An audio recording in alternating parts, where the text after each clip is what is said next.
Fire വിശദമായ വാർത്തകളിലേക്ക് പോവുകയാണ്. 16-ാം കേരള നിയമസഭയിലെ ആദ്യ അടിയന്തര പ്രമേയം അവതരിപ്പിച്ചപ്പോഴാണ് സഭയിലെ ചട്ടലംഘന വിവാദത്തിന് തുടക്കമായത്. വിലക്കയറ്റം ചൂണ്ടിക്കാട്ടി കൊണ്ടുവന്ന അടിയന്തര പ്രമേയത്തിൽ വലിയ വാഗ്വാദങ്ങൾ നടന്നു. ചർച്ച ചെയ്യേണ്ടതില്ലെന്ന് വ്യക്തമാക്കി സ്പീക്കർ അടിയന്തര പ്രമേയം തള്ളിയതിന് പിന്നാലെ സഭ വാക്കൌട്ട് നടത്താൻ പ്രതിപക്ഷം തീരുമാനിച്ചു. എന്നാൽ പ്രതിപക്ഷ നേതാവ് പിണറായി വിജയന്റെ പ്രസംഗത്തിന് പിന്നാലെ BJP അംഗം BB ഗോപകുമാർ എഴുന്നേറ്റു. അത് അറിയാത്തതുകൊണ്ടാണെന്ന് വ്യക്തമാക്കി CPI നേതാവ് K രാജന്റെ പ്രസംഗം. അതിനുശേഷം അദ്ദേഹവും പാർട്ടിയും വാക്കൌട്ട് നടത്തി. പിന്നാലെ വീണ്ടും BB ഗോപകുമാർ എഴുന്നേറ്റു. സ്പീക്കർ പ്രസംഗിക്കാൻ അവസരം നൽകി. ഇത് വലിയ വിമർശനങ്ങൾക്കാണ് ഇടയാക്കിയത്. ആദ്യം സഭയിൽ നടന്ന സംഭവങ്ങളിലേക്ക്. സഭാ നടപടികൾ അറിയാത്തതുകൊണ്ടാണ് സാർ. കേന്ദ്ര ഗവൺമെന്റ് ഒറ്റ ഒരു പോയിന്റ്, ഈ അടിയന്തര പ്രമേയത്തിനകത്ത് BJP ഒപ്പിട്ടിട്ടില്ല. പക്ഷെ അങ്ങേക്ക് പറയാനുള്ള കാര്യങ്ങൾ വളരെ ലിമിറ്റഡ് ആയിട്ട് പറഞ്ഞ് പോവുകയും ചെയ്യാം. ഇവിടെ ബഹുമാനായ പ്രതിപക്ഷ നേതാവ് ഒരു കാര്യം പറഞ്ഞു. അമേരിക്കൻ ബസ്സിനെ കണ്ടാൽ പേടിക്കുന്നതാണ് ബഹുമാനപ്പെട്ട പ്രധാനമന്ത്രി എന്ന്. നമുക്ക് വേറെ വിഷയങ്ങൾ വരും. വാക്ക് EDയെ കണ്ടാൽ പേടിക്കുന്ന പ്രതിപക്ഷ നേതാവല്ല, ട്രംപിന്റെ മുന്നിലല്ല, ഏത് ലോകരാഷ്ട്ര തലവന്റെ മുന്നിലും ഭാരതത്തിന്റെ നിലപാട് പറയാൻ കരുത്തുള്ള പ്രധാനമന്ത്രിയാണ് ഭാരതത്തിന് ഉള്ളത്. രണ്ട് ഗവൺമെന്റും തുടർച്ചയായി ഈ സംസ്ഥാനം ഭരിച്ച നമ്മളൊരു സാവകാശം കാണിക്കൂ, മെയ്ഡൻ സ്പീച്ച് അല്ലേ, അത് ലിമിറ്റ് ചെയ്തുകൊണ്ടിരിക്കുക, തീർന്നുകൊണ്ടിരിക്കുക. ഒരു സെക്കൻഡ്, ഒരു മിനിറ്റ്, ഒരു സെക്കൻഡ്, അത് തീർത്തോണ്ടിരിക്കുകയാണ്. ഒരു കാര്യം ഞാൻ പറയാം, ഒരു ലിമിറ്റിൽ നിന്ന് ഞാൻ ഒന്ന് ചെറുതായിട്ട് ഡീവിയേറ്റ് ചെയ്തു, അതെനിക്കറിയാം. അത് ഡീവിയേറ്റ് ചെയ്യാൻ കാരണം ഒരു പുതിയ മെമ്പർ ആയതുകൊണ്ടാണ്. ആ പുതിയ മെമ്പർ ഈ കാര്യങ്ങളൊക്കെ പഠിച്ചു വരുന്നതല്ലേ ഉള്ളൂ. അതുകൊണ്ട് അദ്ദേഹത്തിന് എഴുന്നേറ്റ് തുടങ്ങിയത് കൊണ്ട് നമ്മളൊരു ചെറിയ സാവകാശം കൊടുത്താണ്. ഞാൻ ആദ്യതേ പറഞ്ഞു. ബഹുമാനപ്പെട്ട സ്പീക്കറുടെ ഉദാരമനസ്കതയാണ് ഇവിടെ പ്രകടമായത് എന്നാണ് തോന്നുന്നത്.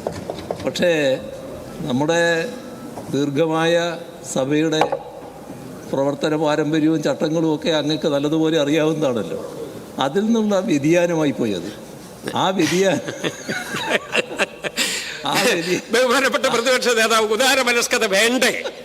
നമുക്കൊരു ഉദാരമനസ്കതയോടുകൂടിയൊക്കെ നമ്മൾ ഇപ്പോഴേ അങ്ങനെ ശത്രുപക്ഷത്തോട്ട് പോകണ്ട. ആ വ്യതിയാനം ഈ വാക്കൌട്ട് പ്രസംഗം കഴിഞ്ഞതിന് ശേഷം ഈ അംഗത്തിന് സമയം കൊടുക്കണമെങ്കിൽ അങ്ങയുടെ ഡിസ്ക്രിപ്ഷൻ പവർ അനുസരിച്ച് ചെയ്യാമായിരുന്നു. അതല്ല അങ്ങ് ചെയ്തത്. പുതിയ മെമ്പർക്ക്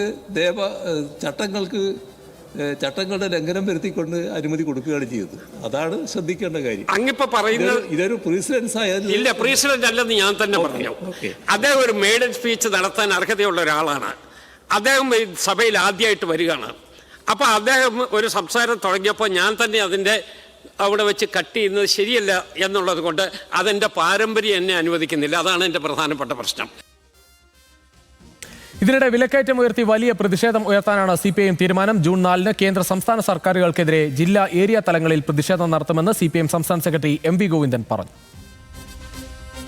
വിരുദ്ധ നിലപാടുകൾ, ഇന്ധന വില വർധന ഉൾപ്പെടെയുള്ള ജനജീവിതം ദുസ്സഹമാക്കുന്ന നയങ്ങൾ, കേന്ദ്ര ഗവൺമെൻറ്റിൻ്റെ സമീപനം, അവയോട് എതിർപ്പ് പ്രകടിപ്പിച്ചുകൊണ്ട് അതിശക്തിയായ രീതിയിലുള്ള ഒരു സമര പരിപാടി വരുന്ന 4-ാം തീയതി വ്യാഴാഴ്ച കേരളത്തിലുടനീളം എല്ലാ ജില്ലാ ഏരിയ കേന്ദ്രങ്ങളിലും കേന്ദ്ര സർക്കാർ ഓഫീസുകൾക്ക് മുമ്പിലോ തിരഞ്ഞെടുക്കപ്പെട്ട പ്രത്യേക കേന്ദ്രത്തിലോ ഒരു ജനകീയ പ്രക്ഷോഭം സംഘടിപ്പിക്കാൻ ഇപ്പോഴും CPIM തീരുമാനിച്ചിട്ടുണ്ട്. കേരളത്തിലെ മുഴുവൻ ജനങ്ങളുടെയും ആവശ്യവുമായിട്ട് ബന്ധപ്പെട്ടിട്ടുള്ളതാണ് എന്നുള്ളതുകൊണ്ട് എല്ലാവിധ പിന്തുണയും ഉണ്ടാവണം എന്നുള്ളതാണ് ഒരു പ്രധാനപ്പെട്ട കാര്യം എന്ന രീതിയിൽ ചൂണ്ടിക്കാണിക്കാനുള്ളത്.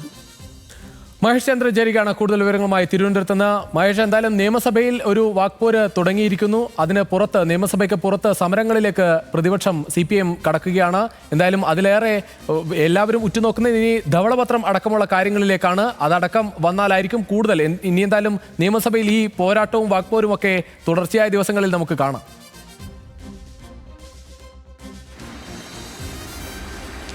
അതെ രുജീഷ്, ഇന്ന് നിയമസഭയിൽ 16-ാം കേരള നിയമസഭയുടെ ആദ്യ സമ്മേളനത്തിലെ ആദ്യ അടിയന്തര പ്രമേയത്തിലുള്ള നോട്ടീസാണ് മുൻ ധനമന്ത്രി കൂടിയായ KN ബാലഗോപാൽ അവതരിപ്പിച്ചത്. എന്നാൽ അടിയന്തര പ്രമേയത്തിന് അനുമതി നിഷേധിച്ചു. അനുമതി നിഷേധിച്ച തുടർന്ന് നാടകീയ സംഭവങ്ങൾ ഉണ്ടായി. അനുമതി നിഷേധിച്ച വിഷയവുമായി ബന്ധപ്പെട്ട് പ്രതിപക്ഷം ഇറങ്ങിപ്പോക്ക് ആദ്യം CPIM-ന്റെ നിയമസഭാ നേതാവായ പിണറായി വിജയൻ സംസാരിച്ചു. അദ്ദേഹത്തിൻ്റെ കക്ഷിയും ഇറങ്ങിപ്പോകുന്ന പ്രഖ്യാപിച്ചു. തൊട്ട് പിന്നാലെ ആയിരുന്നു BJP-യുടെ നിയമസഭാ നേതാവായ BB ഗോപകുമാർ എഴുന്നേറ്റ് സംസാരിക്കാൻ ശ്രമിച്ചത്. അപ്പോൾ തന്നെ എഴുന്നേറ്റുകൊണ്ട് CPI-യുടെ നേതാവായ K. രാജൻ എഴുന്നേറ്റ് അദ്ദേഹത്തിൻ്റെ സഭ നമുക്ക് അറിയാത്തതുകൊണ്ടാണ് സംസാരിക്കാൻ ശ്രമിച്ചതെന്ന് പറഞ്ഞുകൊണ്ട് തൻ്റെ പ്രസംഗം നടത്തുകയും അദ്ദേഹം ഇറങ്ങിപ്പോവുകയും ചെയ്തു. പിന്നീട് വീണ്ടും BB ഗോപകുമാർ എഴുന്നേറ്റു. അപ്പോഴൊക്കെ തന്നെയും സ്പീക്കർ തിരുവഞ്ചൂർ രാധാകൃഷ്ണൻ അതൊരു ചട്ടലംഘനമുണ്ട് എന്ന് വ്യക്തമാക്കിയത്. കാരണം ഈ അടിയന്തര പ്രമേയ നോട്ടീസിൽ ഒപ്പിട്ടവർക്ക് മാത്രമാണ്, ഒപ്പിട്ട കക്ഷി നേതാക്കൾക്ക് മാത്രമാണ് സംസാരിക്കാൻ അവസരം. അതാണ് സഭയിലെ നടപടി.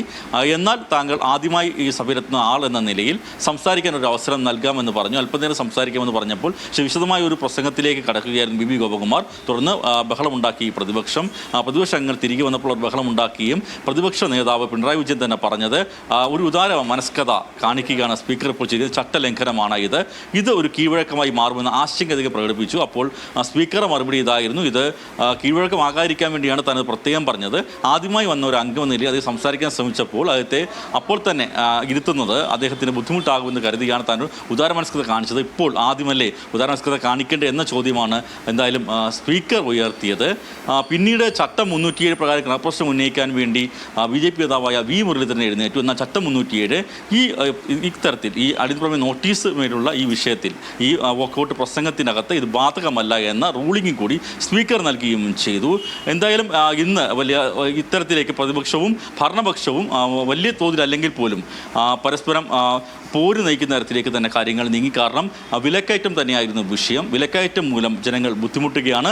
മുൻപ് പ്രതിപക്ഷ നേതാവായിരുന്നപ്പോൾ VD സതീശൻ പറഞ്ഞ കാര്യങ്ങൾ അദ്ദേഹത്തിന് വാക്കുകൾ പാലിക്കാൻ അദ്ദേഹത്തിന് പറ്റുന്ന ഒരു സമയമാണിത്. അദ്ദേഹം ചെയ്യാത്തത് എന്ത് എന്ന ചോദ്യമാണ് പ്രതിപക്ഷം ഉയർത്തിയത്. ഇന്ധന സെസ് അടക്കമുള്ള കാര്യങ്ങൾ ചൂണ്ടിക്കാട്ടിയായിരുന്നു അവരുടെ വിമർശനം. രജീഷ്. ശരി മഹേഷ്, എന്തായാലും നമ്മൾ കാണാൻ പോകുന്നത് ഇത് നിയമസഭയ്ക്ക് ഉള്ളിലായാലും പുറത്തായാലും വലിയ സമരങ്ങളും വലിയ വാക്പോരും തന്നെയായിരിക്കും. എന്തായാലും അതിൻ്റെ ഒരു തുടക്കമാണ് ഇന്ന് നിയമസഭയിൽ കണ്ടത്.